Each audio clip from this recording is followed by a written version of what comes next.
আমি আপনাদের সকলের কাছে আমি করজোড়ে অনুমতি চাইছি 9 তারিখ আমি যাব, কিন্তু আমি শপথ নিতে পারবো না, কারণ আমি রিজাইন করিনি, এখনো করব না।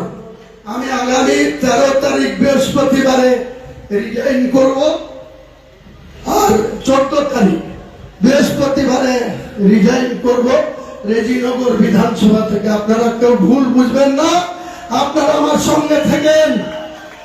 আমার ছেলেকে প্রার্থী করব, সে প্রার্থী হবে না, আমি প্রার্থী থাকা, এবং আপনাদেরকে আরো বেশি ভোটে তাকে জিতাতে হবে, আরো বেশি ভোটে তাকে জিতাতে হবে।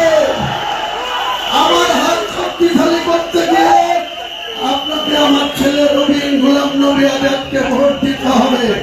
আগামী 15 তারিখের মধ্যেই, আমি 15 তারিখে শুক্রবার জুম্মার নামাজ পড়ে রেজিনগর বিধানসভা থেকে আমি পদত্যাগ করব। এখন থেকে 4 মাসের মধ্যে 6 মাস কমিশন আছে, কিন্তু ইলেকশন কমিশনের সঙ্গে কথা বলে যা বুঝছি 4 মাসের মধ্যেই উপনির্বাচন হয়ে যাবে। শুধু এটাই হবে না, আর একটাও হবে। শুভেন্দু 2টো জায়গায় জিতেছে, সে হয়তো ভবানীপুর রাখবে, নন্দীগ্রাম ছাড়বে।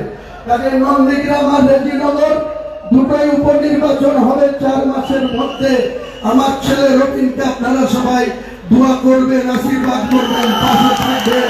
একে ভোট দেওয়া মানে আমাকে ভোট দেওয়া। আপনাদেরকে আমি কথা দিচ্ছি, রেজিনগরে কারো রংবাজি চলবে না, রেজিনগরে কারো তুলাবাজি চলবে না। আমার ছেলেকে কোনোদিন কারো লটারি দিলে শক্তিপুর থানার ওসিকে এমন ধাক্কা দেব, আগে এসপিকে বলবো